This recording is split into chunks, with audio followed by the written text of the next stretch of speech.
कति आना 1 रोपनी 2 रोपनीको मात्र जग्गा हेर्नु। आज चाहिँ म तपाईँलाई पुरा 6 रोपनी जग्गा देखाउँदैछु जुन चाहिँ तपाईँले पोखरा भ्यालीभित्रै पाउनु भएको छ अनि त्यो पनि सेलमा।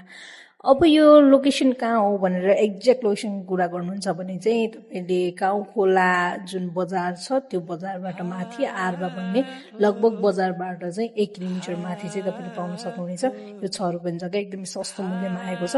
यहाँबाट पुरै पोखराको भ्यू देखिन्छ। यति आनन्द छ, बस्नका लागि एकदमै आनन्द र फ्युचर इन्भेस्टमेन्ट गर्छु भन्दा पनि एकदमै मिलाएको ठाउँमा चाहिँ मिलाएर पाउनु भएको छ जग्गा। एकदमै आनन्दको छ। पोखराको पुरै भ्यू देखिन्छ। यहाँ चाहिँ मेन बाटोबाट चाहिँ मात्र 100 मिटरको डिस्टेन्समा यहाँ बाटो चाहिँ तपाईँले 18-20 फुटको चाहिँ ढलाने बाटोको एक्सेस पनि पाउन सक्नुहुनेछ। एकदमै राम्रो ठाउँमा छ। पोखराको पुरै भ्यू देखिन्छ। नाइट भ्यू चाहिँ यति दामी देखिन्छ यहाँ चाहिँ जुन चाहिँ तपाईँले स्क्रिनमा पनि देखिराख्नु भएको छ।